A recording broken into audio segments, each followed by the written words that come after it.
Chapter 12. The Mutants.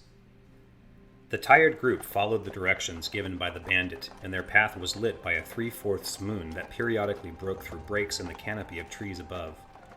After several hours of walking, they soon came upon a small lake near the path they followed. Euclidean stopped the group to look at his map, and the rest of the travelers sat down. It was late in the night, and everyone was nearing exhaustion from their recent encounter with the bandits at the small hideout. Jacen positioned himself away from the main group and scanned the forest area nearest to them. He was still pent up from the previous fight and had not yet calmed the whispers that slithered to him within his mind. Euclidean took stock of their surroundings, then sent Chino to scout the immediate area prior to setting up camp for the night. The champion looked at the captured rapt horses and realized they would need to be fed or set free to hunt, and saw many of them beginning to take on the agitated behavior that signaled the onset of hunger. The tall fighter mentally calculated the tally of loot that would be taken if they survived the journey. After a few moments, he realized that his personal share of the loot was amounting to a great deal of money, and it would triple the danger of walking through the forest without additional guards. Nearby, Chino was covering his eyes and looking at one end of the lake. "I think I see cabins and smoke from fires," he said to the group. The group all looked tiredly in the direction he spoke about. Just then, several hulking shapes came out of the nearby trees and surrounded the group. Approximately 20 humanoids surrounded the travelers. Each of the new arrivals was misshapen in many ways and carried a large, jagged spear weapon. The travelers could easily see that most of the men were tall and muscular, but large cancerous cysts also grew out from every visible area of skin. As the travelers tensed to fight the monstrous forms, a heavily muscled humanoid stepped forward and addressed them. He wore dark brown leather pants and had a basic leather armor breastplate that bore many jags and scores across the midsection, suggesting this man was a close-up fighter.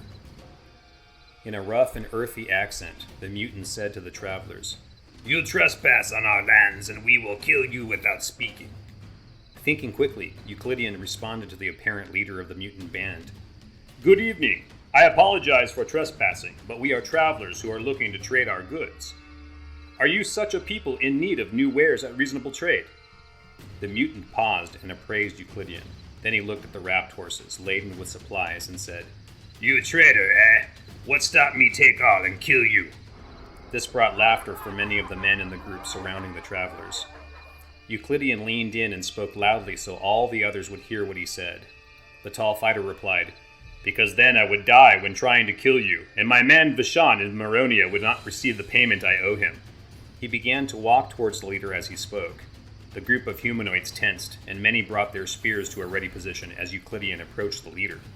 "Besides, who among you is brave enough to have a fist fight with the great Euclidean, current champion of all Greenwaldia?" Euclidean spoke in an inviting way, sweeping up his arm in a flourish as he spoke. This brought murmurs of appreciation and excitement from the humanoids, and the leader held up his hand for silence. The murmuring rumbled away as the leader said, "I fight you!" Then he turned and addressed his men. "Prepare circle and torches! We fight in 5 breathings!" The group was pushed back into a corner of trees against the agitated rapt horses as several of the mutant men moved to create a rough circle in the ground and lit it with torches. Euclidean removed his armor and tunic and began warming up his taut muscular frame by running through several stretches and poses. Finally, he began a series of fist strike combinations, followed by flaring kicks up into the air. The mutant leader removed his breastplate to reveal a ridiculously muscular torso. He began a series of stretches and jumping movements. So powerful were his warm-up movements that Euclidean could feel the ground tremble every time the mutant leader landed from one of his jumps. Jacen, Janae, and the rest of the band watched from their corner, hemmed in by the backsides of the mutant participants, but still watched warily by those mutants closest to them. Periodically, their guards would turn away to watch the oncoming bout, but would also turn back to check on the travelers from time to time.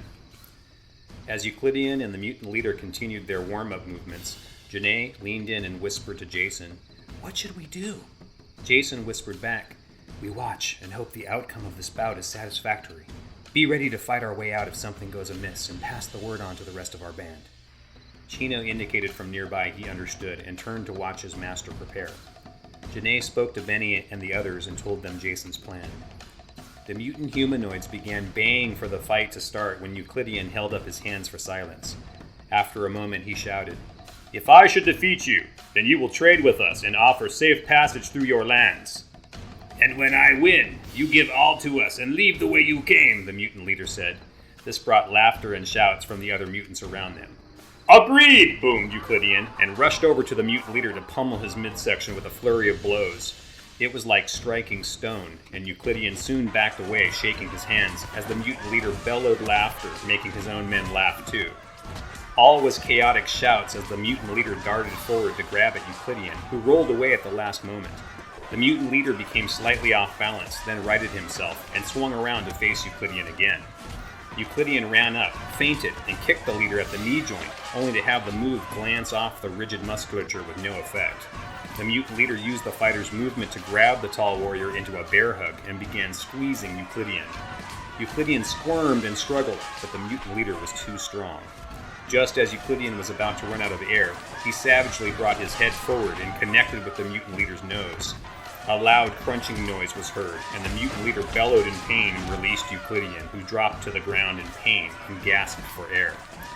The mutant leader was stumbling around from his broken nose, but shaking off the initial shock, and turned toward Euclidean, just as the tall fighter had launched his feet directly into the leader's face. The timing was perfect, and Euclidean's feet caused the leader's head to snap back. As the mutant leader stumbled back, Euclidean lithely swept his legs at the leader's legs, causing the muscular man to fall where he promptly struck his head against a rock on the ground. The muscular leader groaned and rose to his knees, and Euclidean took the opportunity to execute a leaping body press, slamming his tightly coiled torso into the large humanoid and knocking the man down. Euclidean gasped as he heard one of his ribs snap and grimaced in pain as he and the mutant leader began to get up once again. The mutant stumbled to his feet and shook his head. He was breathing hard, and Euclidean now saw the man's weakness.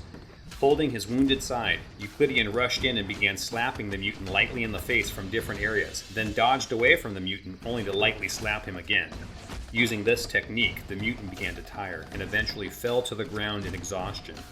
Breathing hard, Euclidean held up one hand in triumph as he had before and painfully bowed to the group. The humanoids had grown silent and a palpable hostility toward the travelers could be felt.